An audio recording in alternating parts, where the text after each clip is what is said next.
Hey, welcome back, everyone. So as you can see, I'm currently on the road. Well, not technically on the road. Technically, I'm just in a hotel close to my new apartment. As I mentioned, folks, I'm actually in the process of moving, but due to unforeseen problems with the energy company, I did not have electricity, and so I have to stay in a hotel for one night until this gets fixed. But so here we are. And folks, good seeing you all here. Yeah. Primus 61, good seeing you. Everyone, Cassie Hansen, good seeing you. Thank you. Yeah, old Coasty said, hope Josh has his books back. Yeah, they will be back. Currently, they're being set up in my apartment, getting them all set up. So the old set should be back to normal come next live Q&A, unless there are unforeseen circumstances. You never know these days. Yeah, good seeing you all here, folks. Now, there's a few big stories I want to go over tonight. I want to go over Trump's statement talking about, well, where's Durham? And of course, a lot of people right now are wondering maybe the same thing. Is Durham even real at this point? I've seen a lot of people asking. I'll be going over that. Also, some updates on what Biden is up to. He's talking about banning guns, for example, for a while. He's talking about an executive order on gun control, different things like this. Also going to be going into some very, I'd say, concerning but not widely reported updates on the Chinese Communist Party. In particular, the Chinese Communist Party actually outlined a program to basically destroy the United States, going back to 2016, in which they actually detailed plans to interfere in the U.S. elections. Some big updates on that. I'll be going over that. That said, folks, as always, if you can, I do appreciate if you could like and subscribe. It does help this channel quite a bit. Yes, we've been demonetized by YouTube, but the support still helps us, actually, especially when it comes to the algorithms they use to, weigh your videos. It helps us quite a bit. That said, folks, let's jump into the first story for the night. It says here, Epoch Times reports, Transportation Secretary floats taxing drivers by the mile to pay for infrastructure bill.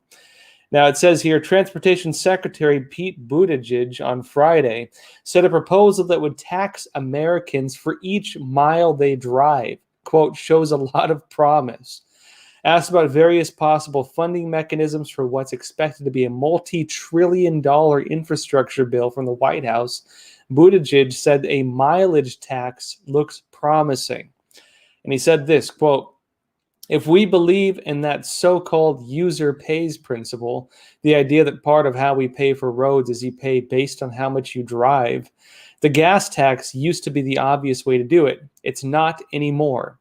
So a so-called vehicle miles traveled tax or mileage tax, whatever you want to call it, could be the way to do it, he said during an appearance on CNBC's Squawk Box. Other funding principles, possibilities include a new set on bonds, a carbon tax, and an increase of the gas tax, or knowing that maybe a combination of all of these.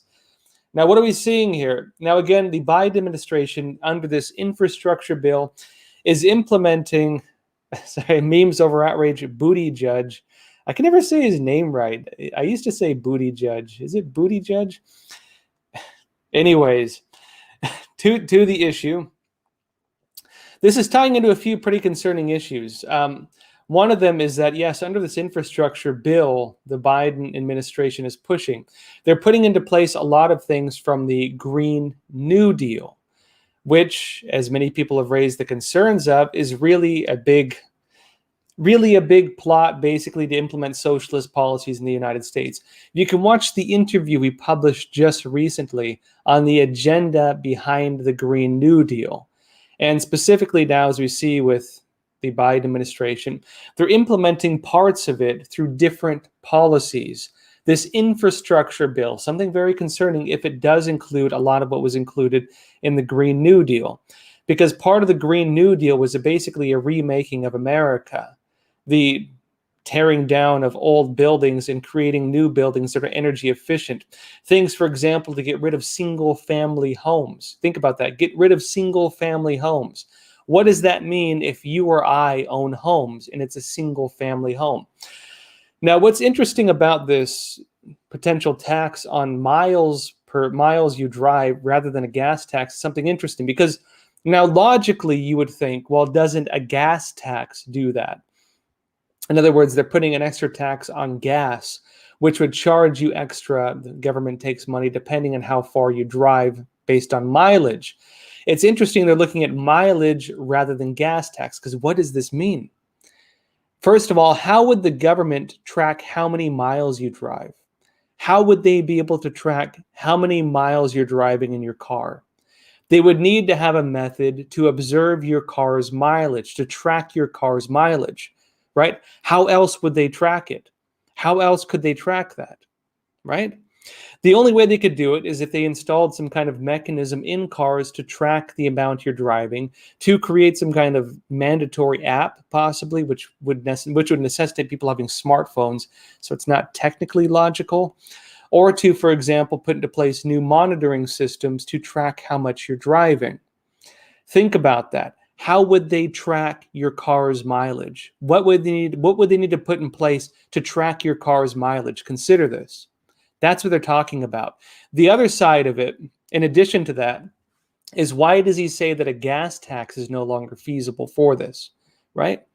It's because different cars get different mileage. If you're driving an electric car, you're probably getting much better mileage than a old-fashioned diesel car or something like that, right? The types of car you drive are going to get you different types of mileage. And what this is like a type of equity where you're going to be charged on this regardless of how much mileage your car gets per gallon.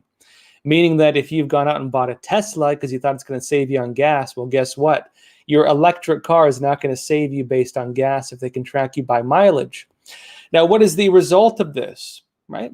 What were some of the goals of the Green New Deal? In addition to the rebuilding of all infrastructure and everything like that, which this includes for the infrastructure bill, right? One of the big things contained in the Green New Deal was, again, the elimination of single-family homes. And if we look at the way the Chinese Communist Party has been doing things, running actually very similar programs, for example, taking away farmers' homes and forcing them into apartment buildings, this is something they've been talking about here as well. Eliminating single-family homes, meaning that they want you in apartment buildings. They want you in cities. And if you are charged for a tax on the miles you drive, that would incentivize you to obviously live closer to the place you live, namely getting rid of, in this case, getting rid of these suburbs would be part of this. Getting rid of people in the countryside would be part of this. This is interesting because what it's pushing for is a centralization, not just of power, again, deepening the government's ability to monitor you, even including the mileage on your car, but creating new technologies possibly that would incentivize you to live closer to your workplace or move into a city. And it makes sense because if you're looking at government regulations, it's Angel Martinelli said Agenda 21, look it up. Yes, this is part of Agenda 21 as well, the United Nations Agenda 21. This is the kind of stuff they're pushing for. And if you understand it from the standpoint, right, real quick, whiz bang, apartments, the old Soviet model, that's right. This is what the Soviets did too. This is a communist system, a communist method. And if you understand too, based on political leanings and political incentives, typically big cities vote more left because you have more centralized government power, and it incentivizes them, if they want to have their party win, to ensure that the suburbs are folded into the city structures, right? More power to them, more authority to them, more chance of winning elections, whatever else they want to push. And again, yes, this is part of the communist model, this type of living situation that this would be pushing people towards. Now, that said, I'm going to go over what's happening with Trump's statement on Durham and also some new updates on Trump. But first, folks, I mentioned this Crossroads is totally demonetized by YouTube, alongside about 7 other channels of the Epoch Times and their sister media, NTD. But luckily, we have some sponsors, and one of those sponsors is Shen Yun Dancer. So, folks, Shen Yun Dancer Apparel, our sponsors for the night, is markedly different from what is trendy today. Every feature, including the fabric, color palette, style, and cut, bears the distinct aesthetic of Shen Yun. Shen Yun Dancer clothing provides men with a classy, distinguished, and timeless look, great for everything from the office to the street. Take their polo, for example, the one I'm wearing right now, actually. right? Take their polo, for example. While most polos are great for either the golf course or a backyard party, they might not be dressy enough for the office. Shen Yun Dancer makes a comfortable and versatile long-sleeve polo in a classic cut. Woven trim in the cuffs and collar add a classic finish to a shirt designed to impress. And again, I have a couple of these. I actually enjoy them quite a bit. Now you can visit shenyundancer.com and get 10% off your first order by using the promo code JOSH10. Highly recommended, folks. If you're interested in the nice polo shirt you can wear to work if you need something more dressy. Now, that said, let's jump into what Trump's been up to. Some new updates on it, including on his new social network. New updates on Trump's social network. But first, let's go into a statement on where's Durham. Because we were talking a lot about John Durham before. Remember how he was supposed to write this report about the interference in our election, investigate Crossfire Hurricane, and possibly incriminate through his report everybody who was involved in Crossfire Hurricane, which ironically would actually be a lot of the Democrat establishment, including not just officials, including not just some pretty high-ranking people in the FBI and CIA, but including as well many politicians who were involved with this scandal, including of the Obama administration, of which Joe Biden was vice president. Let's go over this. Now, Epoch Times reports former President Donald Trump on March 26 questioned the progress of the investigation by special counsel John Durham into the origins of the Russia investigation and the conduct of the government officials involved. Where's Durham? This is Trump saying this, quote, where's Durham? Is he a living, breathing human being? Will there ever be a Durham report? And Trump wrote this in a statement released by his office. Now, Durham is supposedly investigating a broad range of issues tied to the surveillance of the Trump campaign by the FBI. Trump saying, where is he? Where is his report? Is Durham even like a real person? We haven't seen anything from Durham. Now, let's go back a bit. Remember that Barr, under the Department of Justice, had appointed Durham as a special counsel to investigate what exactly happened at the 2016 elections. When the Clinton campaign at that time and the DNC hired a firm tied to Fusion GPS, which went and launched this investigation and wrote this dossier, which they then used to try to frame Trump as being involved with Russia. Now, it turned out that entire thing was a bunch of nonsense. Turned out the entire thing was a big scam, and it turned out the entire thing was framed mainly to divert attention away from Clinton's email scandal. Right? That was what leaked information coming out has told us, information revealed since then, and which dragged the entire country through about 4 to 5 years of chaos, as many people were talking about Mueller time. Remember Mueller in his investigation into Trump, and how the Democrat establishment was talking about Mueller as being the one who had put Trump behind bars, and it turned out none of it was true, because Mueller came out, said they found no evidence on it, but left the door open. And then the Democrats talked about impeaching Trump over this false scandal that was fabricated by this company, hired by the DNC and the Clinton campaign. Well, guess what? Durham was supposed to investigate that. And Durham was given special counsel, right? The status of special counsel in October, as was announced by Barr before he left office. Now, it's unclear what exactly happened since then. We were expecting the Durham report during the elections, during the last elections of 2020. We never saw that report. And we also heard that John Durham was given special counsel powers, meaning that he has the powers to prosecute. And we never saw anything with that either. Now, here we are into the Biden administration. We still have not seen anything on this. But Durham, if he's still doing something, presumably, he could actually still make some pretty big waves. He could actually bring out charges or recommend charges when it comes to these individuals. Now, we'll have to see if that ever happens, because nobody's heard anything from Durham since. Durham has been completely silent, and Trump is even questioning now, where is Durham? Is he a living, breathing human being? Will there ever be a Durham report? And no, it does not seem to be the case that we're seeing anything on this, right? Not seeing anything on Durham, and so who the heck knows what's happening with Durham? Not leaving it out. Now, the Biden administration has even floated the idea of getting rid of the special counsel, of just canceling him, tossing him out, which they might have the powers to do. We'll have to see if that ever happens, especially because they kind of can do it. And you don't have a press right now that would ever do anything about it. There'd be no system of accountability, very likely, if that did happen. We'll have to see what goes on. Now, a couple of other updates with Trump, though. This is another Epoch Times story. It says Trump sat down with 4 Ohio U.S. Senate hopefuls during fundraiser. I'll just explain this briefly. It says here, former President Donald Trump pulled 4 potential candidates for the Ohio U.S. Senate seat into a face-to-face meeting during a fundraiser at his golf club in West Palm Beach, Florida, on Wednesday, according to 2 sources close to the people in the room. What does this mean? Just very briefly, remember that Trump is talking about basically getting behind campaigns for 2022. Keep in mind, folks, that's not far away. It's already 2021, right? It's not far away. And in 2022, Trump is going to be trying, by supporting different candidates, campaigning for them, getting behind them, promoting them, he's going to be trying to get a majority back for the Republicans in both the House and the Senate.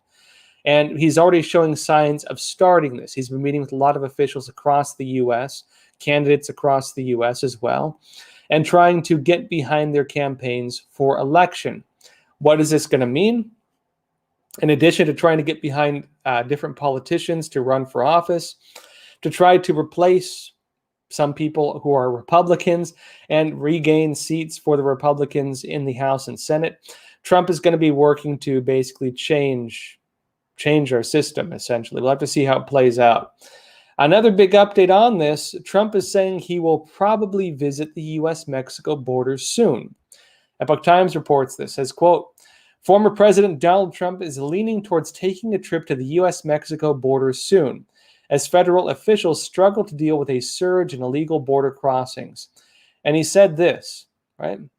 A lot of people want me to, including Border Patrol personnel, Trump said in an interview with Fox News on Saturday night. And Trump said, quote, they want me there. They've asked me to go, and I really sort of feel I owe it to them. They're great people. They're doing an incredible job. It's impossible now with what the Biden administration has done. Now, Trump is planning to visit the border during a time when you have this huge border surge. And when, remember when that kids in cages story came out during the Trump administration, and AOC went to the border and, went to this fence and broke down crying in front of the fence. And it turned out that she was actually crying in front of the fence to a parking lot for a photo op, and the whole thing was fabricated. And then the media were running photos of these protests. They showed kids in cages for the protests, and they claimed that these were photos of Trump's cages for kids, and the whole thing was fake. And because they didn't actually have photos that looked bad enough, they had to pull photos from the Obama administration when Obama put those regulations into place to make Trump look bad. Then the media ran with that and campaigned on it, and Biden campaigned on it and tried to make him look bad. Well, it turns out now that as this happens, the Biden administration is doing basically what they accused Trump of doing, worse. In fact, the media articles that have made it look like it's not so bad are ironically using pictures of Trump's holding facilities for kids because they actually weren't that bad. Now, the Biden administration had these, photos from what's happening under the Biden administration have been leaking. Project Veritas broke the story on this. You had different officials try to leak photos at the same time to try to take attention away from it. But basically, you have kids in holding facilities, stacked right next to each other like sardines, wearing, with these weatherproof tinfoil looking blankets. It's pretty bad looking. Now, different Republican officials went down to visit these facilities and posted some very concerning videos and photographs of what these actually look like. And one of these videos, Ted Cruz filmed, you actually see one of these Biden officials trying to block him from photographing and filming at the facility. And remember, too, the Biden administration had put a gag order on the Border Patrol so they couldn't talk to press about what's happening there. Things are pretty dang bad. And as this happens, Trump is saying he may go there soon to visit. What does this mean? It means that you're going to have Trump playing the narrative game. Trump's going to be playing the narrative game. This is going to help him get votes, possibly get a lot of votes from the Hispanic community actually as well. Remember how many people were really upset over the kids in cages thing. I know a lot of people who are not really that political, who are really moved by the whole kids in cages narrative. Again, it didn't matter in the end whether it was true or false, because they spun it, the media spun it and played it how they wanted to. Now that it's coming back, the Biden administration is doing the same thing, but much worse. We'll have to see how this could actually impact things for 2022. Remember, folks, 2022, the elections in 2022, that's where all the attention is going to be. All eyes are going to be on 2022, and that's going to start as soon as Trump starts campaigning for these different officials. And he's showing signs now. He's going to start on that very, very soon. And one more story, folks, and then we'll go and do some questions for the night. Then I'll go over some more stories. But a big update, real big update. Hear me out. By the way, tonight's drink of choice is pu'er, which is a fantastic black tea. It's a Chinese, aged tea. It's very good. I used to think it tasted like dirt, but you have to get the good kind, because apparently if it oxidizes wrong, it goes bad. So good lesson. Quite nice tea. All right, folks, let's go over one more story. Then we'll jump into some questions. Big story right now, folks. Now, the Epoch Times reports this: Trump's social media platform to launch in 3 to 4 months, according to a former advisor. Remember, there's been rumors about this. One of Trump's top advisors had said previously, just recently, that Trump was going to be launching his own social network. Trump did not confirm this. Now you have another top Trump advisor confirming it, right? It's not Trump saying it, but a second top Trump advisor. And this is what the Epoch Times reports. It says here, former President Donald Trump's social media platform will debut in 3 to 4 months, according to Corey Ludanowski, a former senior advisor with Trump's 2020 campaign. Ludanowski, in an interview with Newsmax aired on March 27, described the platform as an interactive communication tool whereby the president is going to be able to post things that people will be able to report and communicate directly with him. And it continues, what we've seen from big tech and the cancel culture is if you don't agree with their philosophy, they're going to cancel you. And we're going to have a platform where the president's message of America First is going to be able to be put out to everybody, and there will be an opportunity for other people to weigh in and communicate in a free format without fear of reprisal or being canceled, he said. The new platform won't rely on Amazon or Amazon servers, Ludanowski said in response to a question on what is being done to insulate Trump's social media from suffering the same fate as Parler. Now, it's partially confirmed some of my analysis, which is that if Trump were to launch his own social network, it couldn't just be a social network. It would have to include infrastructure as well. Now, he's saying it won't rely on Amazon or Amazon servers, Amazon Web Services, which is what Parler was using before it got canceled by them. Now, we'll have to see what it means in terms of whether they're making their own server network, because when it comes to service, when it comes to cloud protection for cyber attacks, really Amazon Web Services is one of the biggest ones. They're one of the best ones, just unfortunately is the case. Really, the options, if they want to have good service and good cybersecurity, are going to be pretty limited unless they create their own infrastructure. And you can imagine if they don't build their own infrastructure, whoever they go to is going to be target of cancel culture. And so this is suggesting, at the very least, they're not going to be using Amazon's web services, which leaves a few options for them.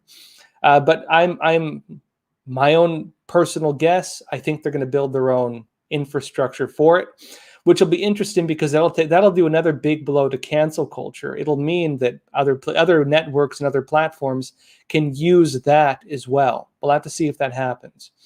Now, a bit further on this. It said that site had billed itself as a free speech alternative to Twitter before it was simultaneously deplatformed by Amazon, Apple, and Google. That's Parler. Now, Ludanowski continued. He said, quote, it's going to be built completely from scratch. He's talking about Trump's social network from the ground up. And that's going to give him the opportunity to control not only the distribution of it, but also who participates in it. Going to be hilarious if he starts, say, for example, making it so like big mainstream media can't be on there, or he can cancel people on there using the same narrative that the left is using for Twitter, Facebook, Google, and so on. Remember right now that Democrats are pushing Google, maybe YouTube and so on, Facebook and Twitter to increase the censorship on their platforms because they said there's hate speech and whatever else. They're saying these platforms are, perpetuating white supremacy and random things like this. They're pushing these platforms to censor. And if you go and write about censorship, you might have these internet trolls come on your feed and say, you people always complain about censorship. Don't you believe in, freedom of speech, and these platforms have the right to censor? We'll see how long that narrative holds up when it's being done the other way around. And especially as the market share of Google and Facebook and YouTube, and Google and Facebook and Twitter start getting really deeply hit by people leaving the platforms to go to this new platform. It's going to be very interesting. You're going to watch, I guarantee, a lot of shareholders take a big hit as soon as Trump announces his own platform, because what's going to happen? You're going to have maybe 74 million people who are disenfranchised with the need for these platforms and move to, or at the very least, maybe make a second account on this new social network where they believe they can actually, for example, invest in growing a following if you're a business, grow a following if you're an influencer, and actually speak your voice if you're just a normal folk out there, without the fear of being censored, canceled, having your business erased, or having your advertising revenue wiped out. I guarantee you, folks, as soon as that happens, as soon as Trump announces this, you're going to see shareholders for Twitter, Google, and Facebook take a nosedive. Just watch. And I guarantee as well, the whole censor them narrative is going to fold really quick. All the people talking about, who are you to complain about being censored? Why are you folks crying about being censored? All those folks are going to be saying, how dare you censor me? Very soon. Watch and see. Can guarantee it. All right, folks, that said, I'm going to be going into a few other stories. I want to go into Biden's executive order on gun control. I also want to go over China, the Chinese Communist Party's announcement back in 2016. New information on this. They were talking about their strategy to destroy the United States. And they announced the specific strategy they were planning to use to rig the American election system. Some things we actually saw play out. I'm going to be going over that in just a bit. First, let's go over some questions. Let's see here. This is from Tiny Loves Boston. He said, some people are asking, does Durham even exist? Yeah, it seems that Trump is also asking whether Durham even exists. And until we see Durham actually do something, I think he needs to maybe give some signs of life. Maybe, raise his hand from, wherever he's dwelling right now and just wave to people or something. Maybe he's working on something big. Maybe he's so, neck deep and doing intense investigations that he just hasn't had time to release anything or confirm anything or show any signs of life or progress. But we'll have to see. This is real quick from Vuso Caso. He said, hey, Josh, since John Durham has special prosecution powers, can he prosecute high government officials like the president?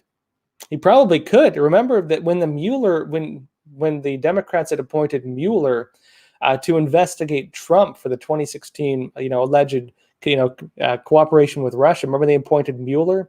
Mueller was specifically investigating Trump and the Trump administration. And so based on everything they were saying for several years, talking about it's Mueller time, remember that? Presumably, yes, he could even go after the president of the United States himself. And that is one of the functions of a special counsel as well. So yes, I think we can see it. This is from Color Me Jewish. He said, this show is one of the only things giving me hope. I'm glad to hear, but sorry to hear at the same time. He said that there's so many more of us who are all looking towards the same goal and who are not duped by the major media. Yeah, folks, and that's something to keep in mind too. I really enjoy doing these Q&As because, the stuff happening in the media right now is pretty dang concerning, to be honest. The average news cycle, you see a lot of pretty freaky stuff. And there aren't many news outlets reporting both sides of what's happening. There aren't many news outlets reporting on what's really happening beyond even that, I'd say. And it's actually encouraging for me as well to see how many good folks there are out there. I always enjoy doing these Q&As as well. Look, everyone here, look at the chat. Almost everybody. Most of the people you see commenting are folks who share similar worldviews to you. And I think that's something nice to have, Let's see, this is from Kimchi Tofu. He said, question is, how do you convince your young American friend not to vote for Democrats ever again? Well, you can show them the truth of the situation. And, really, a lot of people are going to reject anything you tell them right off the bat. It's just how it is. But, sometimes you just speak truth and, speak your truth. Let them hear the truth. They're probably going to attack you and deny it and not like you very much for a little bit. But, when you do that, you plant a seed. And it only takes one incident for them to question things and say, wait a minute, this isn't what I thought I was getting behind, to look back at that seed you planted and have something grow from it. Just keep speaking the truth, right? Just keep speaking the truth. And yes, they might attack you. Yes, they might criticize you. Yes, they might lash out to you. You're not going to change a person's worldview in one day. That's just how it is. But I think when you just tell people the truth and just keep speaking the truth, eventually they may start, looking at the information and coming to their own conclusions on it, right? Edward Holsey, you said, how's the series on communism coming along? Quite well. We're in the filming stage now. It's 7 parts long, and we're filming the first 2 currently. So it is in the works. I apologize for the long wait on it. We want to make something good for you all. In addition to this, I just did an interview with China Unscripted, which is the podcast of China Uncensored, talking about the battle of freedom and socialism and going in depth into some of communism's history. Those of you who watch China Uncensored, they have a podcast called China Unscripted.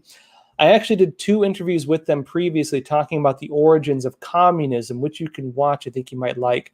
And I now have a 3rd episode coming out with them soon on the battle of freedom and socialism. If you want something to hold you off until this series comes out, you can check that out. It should be published pretty soon. I'll do just 2 more questions, then we'll go into the next stories for the night. This is from Lisa L. I'm sorry. You said, hi, Josh. I appreciate your coverage of topics not addressed by the MSM, the mainstream media. You said, is Epoch Times going to do any coverage of the safety of the vaccine? Epoch Times has frequent coverage, actually, on the safety of the vaccine. You can check out the website. We do cover a lot of that. You do have people dying from the vaccines. There are cases of it, even though some people might deny it. You also have cases where people who've been vaccinated are still getting the virus, which is raising some questions about the effectiveness of the vaccines.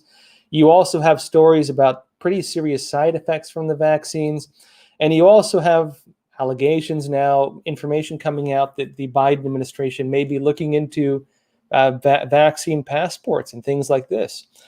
My big concern on the vaccine is that it's experimental. Really, they rushed through with the approval process, and you're dealing with something that's more gene therapy than normal vaccination process. At the same time, coronaviruses are different from normal viruses, normal diseases, and so normal vaccination processes typically don't work with them. I've talked about this before, which is why they need to have different methods for it. I personally don't like the idea of gene therapy. It's my opinion. At the same time, too, anything rushed through approval process, especially when it comes to vaccines, which you don't have a real good process for litigation on. If something goes wrong, there's a vaccine court, and the amount of money they can pay out is limited, regulated. And the money, if they do get sued and lose a lawsuit, right? If they do lose a lawsuit, it's taxpayers who pay it, not the big pharmaceutical industry, which I think is also concerning, meaning that you basically have an industry that can act with relative impunity And I just don't trust that industry, to be honest. It's my personal opinion. Now, that said, I am vaccinated. My daughter is vaccinated, gone through the normal processes with this, but I'm a bit wary of experimental vaccines or things rushed through approval processes. I'm personally a bit concerned about it. But Trump himself has even endorsed it. Trump himself has encouraged people to get vaccinated. Make your own decision. You know what I mean? Daniel Vachi said, I have had the Johnson vaccine with no side effects. Yeah, I've seen a lot of people say they don't have side effects. I know some people personally who have had side effects, nothing life-threatening, but, they got sick for like 2 days. It's everybody has their opinion, right? I'm for freedom of choice when it comes to this. My body, my choice. All right, real quick. This is from Liz Cryan. You said, Joshua, the correct way to say the name is Lewandowski. Thank you, folks, for gradually teaching me to speak proper English. I do appreciate it. And eventually we're going to get there. This is part of the exchange process. I give you news. You all teach me to speak English properly. We both benefit each other on this. It's mutually beneficial. All right, folks, let's get into the next stories for the night. All right, folks. First off, I want to talk about this gun control regulation that Biden's talking about. First of all, Epoch Times reports this. It says, White House confirms Biden will sign executive order on gun control. And it says here, President Joe Biden will sign executive orders, plural, executive orders on gun control in the near future, confirmed White House Press Secretary Jen Psaki on Friday. When asked about the prospect of taking executive action, Psaki responded with yes. And she said, I can't give you an exact time frame, in part because they have to go through a review process, which is something that we do from here, Psaki told reporters at the White House. And she continued, quote, I will note that when the president was the vice president in the Obama administration, he helped put in place 23 executive actions to combat gun violence, she added. And she continued, quote, it's one of the levers that we can use, that any federal government, any president can use to help address the prevalence of gun violence and address community safety around the country. Now, it's unclear exactly what this gun regulation is going to be, what type of regulations and restrictions the Biden administration is going to put on guns. But we can assume, based on what Biden's talked about previously, what this may entail. Now, Biden's talked about, for example, things like universal background checks. He's talked about bans on what he calls assault weapons. He's talking about bans on high-capacity magazines, which they're categorizing as magazines that have over 10 rounds in them. If they try to ban assault weapons, right, technically there's no such thing as an assault weapon. This is a political term. But they can try to categorize what they would deem as an assault weapon, which basically means any kind of weapon that could be used in warfare, technically. We'll have to see how exactly that plays out. There are different weird regulations they use in some states to designate what they call assault weapons, including like the angle of your grip and just basic design features, which you can kind of get around if you just get like a wooden rifle, right? That technically is the same type of rifle as these, AR weapons. And keep in mind, folks, AR does not mean assault rifle. AR is actually a brand, not a designated type of gun. But, it's a political term, right? Assault rifle, it's a political term. It sounds scary. And Biden has also talked about, for example, removing legal protections for gun manufacturers, similar to what they did with the tobacco industry, which will let people sue arms manufacturers, gun manufacturers, if people get shot or something like that. If the weapons are used, in ways they don't like. Yeah, everyone's mentioning Armalite. That's what AR technically stands for. It does not mean assault rifle. AR does not mean assault rifle. It means Armalite. It is a brand, not a type of gun. But again, because politicians like to use scary-sounding terms to push their agendas, this, of course, is a very scary-sounding thing that they use to claim is the problem, right? Now, one more story, real quick. Joel is saying, "What the hell, Josh? Had his daughter take the poison? What did he do?" Talking about the vaccines. Look, I lived in New York. The schools mandated it. In New York, they make it so you can't get around it if you're in the school system. And so, unfortunately, yes, they force you to in New York. And that's one of the big concerns around the country, is that they're going to start mandating vaccines. They tested that in New York already. For any kid in school, they mandated it. Kids had no choice but to get vaccinated. And so if you had a kid in the school system here, you had two choices. You had to get them vaccinated, or, they send, services after you to take your kid away or something. And so you had no choice in New York. Just on that. And keep in mind too, folks, they did it in New York already. There's a chance they could do it around the whole country. There's a big chance that they can mandate vaccines around the whole country because they did that in New York already. They already did it in New York. Of course, it only affected school kids in New York, but they tested it. There were no big riots about it, no big protests about it. They pushed it through, they did it, and it happened, right? Real quick, one more update on this whole gun control, quote unquote, regulation is this. Epoch Times reports this says Congress members can use campaign funds for bodyguards, according to a new FEC ruling. And it says here, Congress members will now be permitted to use campaign cash to hire bodyguards. In other words, men with guns, typically. The Federal Election Commission, FEC, ruled Thursday after hours of debate.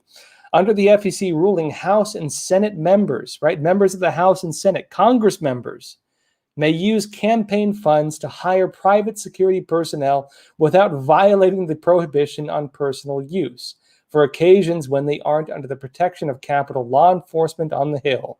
It comes amid heightened concern about the safety of lawmakers amid the tense political climate across the country and the January 6th breach of the U.S. Capitol building. The Department of Justice said late January that more than 150 people have been charged over the incident. So you hear that, folks? They want to regulate your ability to have firearms. They want to make sure that you cannot get certain variants of firearms. But the same types of folks, Congress in this case, is making it so that they can use campaign finances to hire people with firearms to protect them from you, right? And this is happening as crime increases across the country, partly because of this whole defund the police movement, which they're taking, again, the increase in crime. They're looking at the race of the people committing the crimes. And if it's ever a white person, right, then it's an example of, racism. If it's a person of any other race, it's an example of guns being the problem and how they need to ban guns. This is how they're pushing forward their agenda. And while crime is going up across the country, they're trying to say that law-abiding citizens cannot have firearms, while at the same time making it so that public officials, putting these regulations into place and making these arrangements can get more guns, can surround themselves with people with guns to make sure they're safe from you, to make sure that they are protected, right? Because they are concerned about their safety and they believe they need guns around them to protect themselves, but they don't believe that you need those protections, right? This is the state America is falling into, unfortunately, right? It's a state you see in a lot of authoritarian countries. It's what you see in banana republics. It's what you see in communist countries, where the public officials, are held to different sets of rules than the average citizen, where you have an elite class living in their barricaded compounds and surrounded by fencing and bodyguards who are of a different class than the average citizen, and then who use their protections as a way to protect themselves from you, right? And who, instead of listening to public concerns about the policies they're putting into place, find new ways to protect themselves from people as they get angry about the policies they're putting into place. This is unfortunately now what is happening in the United States. Now, I want to skip ahead just a bit because there's some interesting things happening with the Chinese Communist Party. I want to make sure we have a lot of time to talk about it. Now, folks, hear me out. I've talked a lot about the Chinese Communist Party's United Front Work Department. I've talked a lot about the way the Chinese Communist Party has political warfare systems meant to interfere in the United States. I've talked a lot about how they make deals with different officials in the US, how they target different officials in the US, and how they use these networks of influence they create on American soil and in other countries, most countries in fact, to push the agenda of the Chinese Communist Party. And there's been a big update on this. Epoch Times has a very long, very in-depth report about this, of a leading Chinese professor who is an advisor to the CCP, detailing how back in 2016 they put this into place, and detailing how they plan to use this network to interfere in the American elections, going back to 2016, going forward. Let's look at it, right? Now, Epoch Times reports here, a leading Chinese professor who is also an advisor to the Chinese Communist Party, the CCP, laid out a comprehensive plan for the communist regime to overthrow the United States as the world's superpower. The professor's multi-pronged strategy involves a range of malign actions to subvert the United States while strengthening the Chinese regime. They include, among other things, interfering in U.S. elections, controlling the American market, cultivating global enemies to challenge the United States, including terrorism, stealing American technology, expanding Chinese territory, and influencing international organizations like the WHO and like others, like the United Nations as well. The plan was explained in detail by Jin Canrong, a professor and associate dean of the School of International Studies at Beijing's Renmin University of China, in a July 2016 speech on Sino-U.S. strategic philosophy. This was given over 2 full days at Southern Club Hotel business class in South China's Guangzhou city. Now, folks, this speech happened in 2016. This is a guy who is a direct advisor to the top CCP leadership. This is not just a random dude. And keep in mind, this entire outline he made was made in 2016. Now, as we go through this, I want you to think about what he's talking about here and whether we've seen these things actually happen over the past 4 to 5 years. I think you'll see some interesting things on this, and I'll go in depth into this. Now, he said, quote, "We want to be the world leader." And he explained Chinese leader Xi Jinping's desire for a national rejuvenation of the country, which as we speak, the CCP is doing, which they're trying to push for right now. Now, dubbed, quote, "teacher of the state" by Chinese netizens, Jin is a prominent scholar known for his fiery anti-US rhetoric. He is an advisor to 2 powerful bodies of the CCP, the Organization Department and the United Front Work Department. The United Front Work Department is one of the main organizations the Chinese Communist Party uses to subvert overseas communities, influence foreign politics, and push the agenda of the CCP abroad. And what does that mean? It means the guy making these statements is working, he's one of the advisors to the CCP body that is in charge of carrying out these types of operations, these exact type of operations. Now, going into this a bit, he says here, the strategy to topple the United States was composed of 2 broad components: weakening America through both internal and foreign sources, and strengthening the Chinese regime's economic, military, and diplomatic power. Using a metaphor of a company to illustrate the US-China dynamic, Jin likened the United States to a company president and China to a vice president who wants the top job. In other words, the United States is the world leader, the CCP is the one second in charge, and they want to overtake the leader as, that position, right? And it says here, quote, this is Jin saying this. He said, "The United States is a middle-aged man who is good-looking, has strong capabilities, and support from most employees. To replace it, we first need to create the conditions to make it easier for the United States to make mistakes. Second, we should make it as busy as possible dealing with problems to the extent that it will feel depressed and want to give up. Third, we should become intertwined with the United States so that it can't attack us." And Jin said the CCP was thinking of many ways to weaken the United States, which he described as a very difficult task. The professor offered 4 practical tactics. Now, Jin suggested that the CCP should interfere in U.S. elections. Get this. The CCP should interfere in U.S. elections to bring pro-Beijing candidates to power. Now, keep in mind, folks, what happened in the U.S. in 2020? Different public officials changed the election laws. Mayors, governors changed election laws, right? Bypassing state senates, bypassing state legislatures. And there's been reports noting that in a lot of places this were changed. You just so happen to have public officials who are very cozy with the CCP.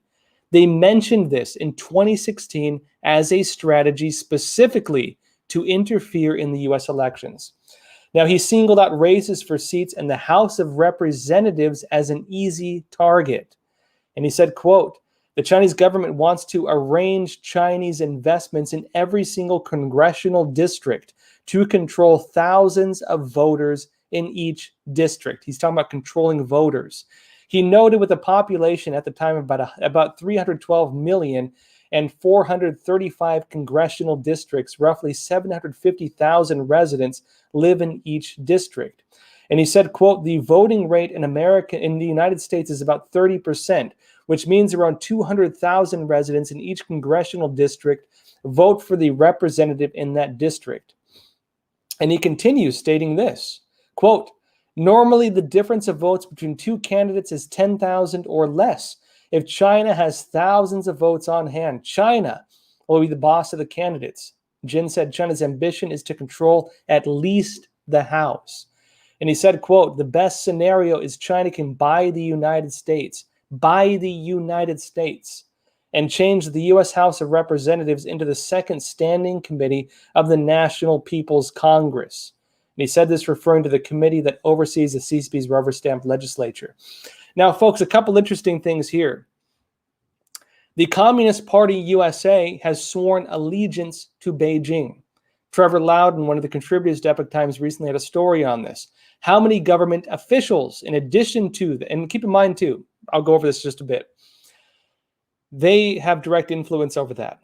The Freedom Road Socialist Organization and others that have direct ties to the CCP through various means, which we've noted previously reporting in Epoch Times, were some of the main organizations going out on the streets on voting drives, carrying out the exact type of operations the CCP was mentioning, doing exactly what they said they would do. At the same time, manipulating United Front networks. What are the United Front networks? Business community, Chinese Tongs, these Chinese overseas fraternal organizations, which do voting drives. Someone mentioned honey traps. They target politicians, including inviting them on trips back to China. They create incentives right, he is discussing directly in this, creating financial incentives for targeted areas where they want to affect the elections. Which states, which local governments made deals with the CCP? Which states got investment from the CCP? Which states made different investment deals with the CCP? And did those states flip in the elections? Did those states change the different policies on U.S. elections, like, for example, changing election laws? If the U.S. government were to do a real investigation into Chinese interference in our elections, it should be into these officials, the deals made by the CCP, and looking at direct statements made by the Chinese Communist Party, such as the one we're right now discussing, saying that they were going to do this with this exact goal. Now, going a bit more into this, continues. Another thing they wanted to do, ramping up Chinese investment in the United States is another way to exert influence in the country's political system, Jin said, noting that this tactic has the added benefit of enriching Chinese business people and the CCP. In which states and in which cities has the Chinese Communist Party made investments? If they want to investigate real election fraud, they should start investigating this. Now, he says, quote, "The investment opportunities in the United States are relatively good." And he continues, "The U.S. market is open, more open than the Japanese and European ones," he continued, adding that its benefit include its size, transparency, and stability. He said the Chinese regime wants Chinese business people to control the U.S. market and also for them to develop their businesses in the country. To reach this goal, The Chinese regime had tried to negotiate with Washington for the U.S.-China Bilateral Investment Treaty, or BIT. Now, the agreement was actively negotiated the decade prior to 2017, but fell off the agenda during President Donald Trump's administration. Some U.S. companies wishing to enter the Chinese market and the U.S.-China Business Council have advocated for the signing of a BIT. Now, which big companies, which major U.S. corporations have been trying to get into the Chinese market? Which big U.S. corporations have criticized American policies while getting behind CCP policies? How many organizations would openly criticize the history of the United States and the values of the United States while at the same time praising the CCP, even when reports come out on the Chinese Communist Party using slave labor? I'm thinking most of the shoe industry, the fabric industry, most of the auto industry, most of the big tech companies. Do these organizations, yeah, so I mentioned NBA, what's your name mentioned NBA? Most of these organizations, including big tech that are trying to get into China and working directly with the Chinese Communist Party in some regards, what are their statements on the United States and the election system? What role did these companies play in the 2020 elections when it came to, for example, pushing narratives, investing maybe hundreds of billions of dollars or hundreds of $1 million in the elections, doing things like this? And what are their ties to China? If we were to have a real investigation into election fraud, why are these not being looked into? Why is big tech not being investigated? Why are the ties of investors with the Chinese Communist Party not being investigated, right? When the CCP stated publicly they were planning to use this to interfere in our elections, and at the same time to undermine the United States, to put the CCP over the United States. Now, Jin said the CCP's strategic task was to make sure the United States has not less than 4 enemies. They want to create enemies for the United States. Get this. 4 enemies are needed to stretch the United States' resources while bogging the government down in domestic debates over which of them to prioritize, Jin said. He said, for instance, before World War II, the United States had 2 adversaries, Nazi Germany and the Soviet Union. And he said, quote, the Americans debated over and over about who is the real threat. And he says, if the United States has 4 enemies, it will totally lose its direction. They want the United States to get into war. They want the United States to be diverted with its attention. They want the United States to have enemies other than China. And they want to create these enemies. They want to do this. They want to make sure the United States stays busy, wastes money, and is not paying attention to the CCP. Now, he said this. Now, analyzing the situation as of 2016, Jin concluded that the United States has only 3 adversaries. And he said, quote, terrorism is definitely an enemy of the United States. Russia looks like another one. Definitely. The United States treats us as a competitor. It's not enough. They wanted to create new enemies. Now, the professor said that in the past few years, the CCP had tried to develop Brazil into an adversary of the United States, but was unsuccessful because Brazil, quote, didn't want to be improved. Hear that? They tried making a conflict between the United States and Brazil. Now, he said the CCP had pumped a lot of investment into Brazil in the bid to get its support on global issues, including taking stances against the United States. She had visited Brazil in 2014 and agreed to invest in infrastructure in the country's western region, as well as a railway to link ports in Brazil to Peru. Jin said the Chinese regime has given up on this approach and is trying to find a candidate to develop into a U.S. adversary. Get this. He's talking about using direct investment, using the One Belt, One Road initiative, using things like this to build up countries and build them into enemies of the United States. Which countries is the CCP approaching right now as we speak doing this? Now, they're right now, as we speak, touring around the Middle East and trying to get countries on programs exactly like this. And they're talking as well about using terrorism as a way to divert the United States. They want to pull the United States into new wars. This is what they're saying in their own words. Now, Let me go over this a bit more. I know it's getting late, folks, but this is an important enough story. I'll go a bit later tonight just for this one. Now, Jin said the Chinese regime has a strategic advantage due to the United States' role as global enforcer, right? People call the United States the world police. He said whenever there's a crisis in the world, the United States would have to intervene to maintain global stability, which means what? They have incentive to manufacture crisis in the world to divert the attention of the United States, right? And he said this in turn drains U.S. resources and diverts its attention away from China. As examples, he cited the Afghanistan and Iraq wars, which he described as, quote, completely not strategically valuable endeavors that cost the United States, quote, $6 trillion and 10,000 soldiers' lives. Now, which politicians in the United States have been opposed to, for example, when Trump was trying to pull America out of wars? Which governments were trying to prevent the United States from pulling out of Afghanistan, which we're still in? Which ones are trying to stop the U.S. from, ending the war with ISIS? Which states were trying to prevent the U.S. from pulling troops out of the Middle East? Which politicians did this, and what are the ties of those politicians to the Chinese Communist Party? What are the different investments they have in Chinese companies?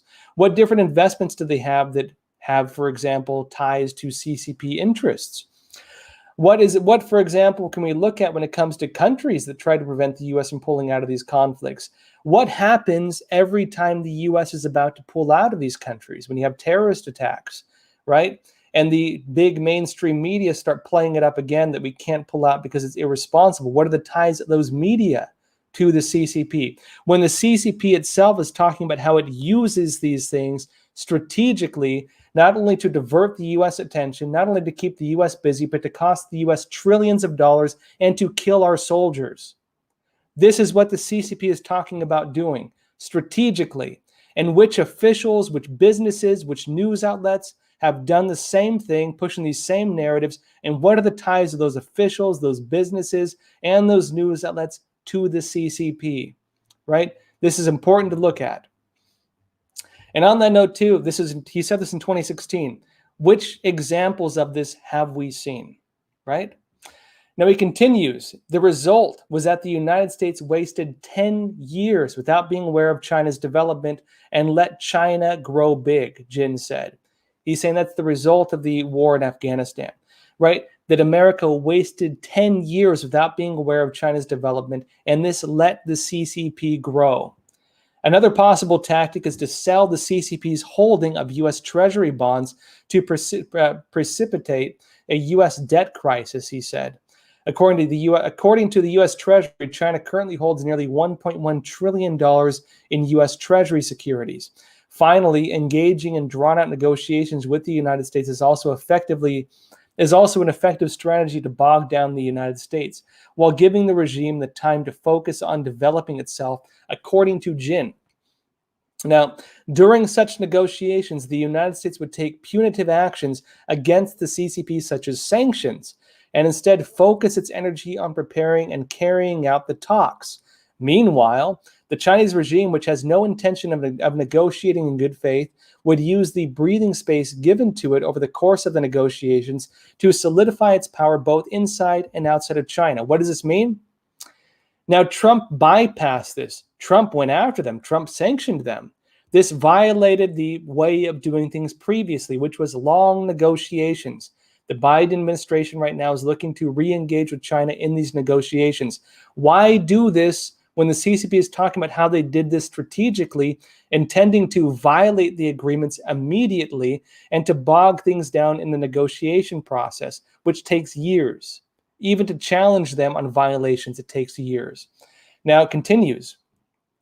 Former Deputy National Security Advisor Matthew Pottinger in February warned of the CCP's, quote, negotiation traps. Pottinger said years of successful formal dialogues between the two sides, dialogues between the two sides, such as the Strategic Economic Dialogue, allowed the regime, the CCP, to draw out the clock and continue its economic assaults on the United States with impunity. Now, this is a very long article, so I won't go over the whole thing. I do encourage everyone to read it, but a few points on this, I want to go over a bit more. Now, Jin also explains the CCP's plan to exert greater influence over global bodies such as the United Nations, World Trade Organization, the World Health Organization. When did we see that play out? Keep in mind, he said this in 2016. We said this in 2016. Where did we see the CCP using the World Health Organization strategically, right? Using the World Health Organization, Interpol, the International Monetary Fund, and the International Olympic Committee, and the Organization for Economic Cooperation and Development. The Chinese regime's goal is for all these international organizations to be controlled by China. Now, we can appoint someone who speaks Chinese, who represents China, to be its leaders, he said.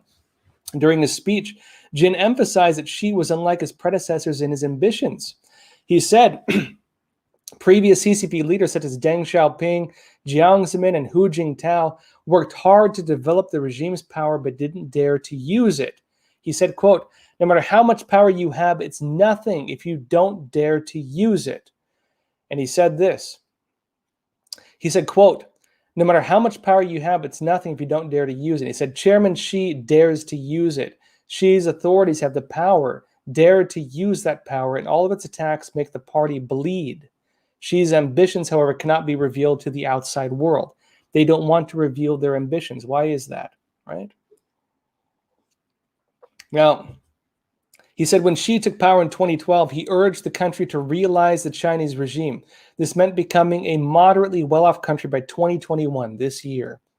And then a strong, democratic, quote-unquote, civilized, harmonious, and modern socialist country. They're saying democratic and socialist in the same statement, by 2049.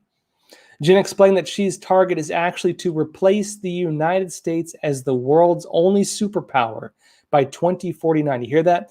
The world's only superpower, meaning that there is not two superpowers, one superpower, meaning the Chinese Communist Party. And he said, quote, China's Ministry of Foreign Affairs keeps on saying at press briefings that China loves peace, but no reporters at the press briefing believe this. Now, this article also goes over his ambitions of building global influence by leading projects, expanding territory. In fact, let me read a quote from that.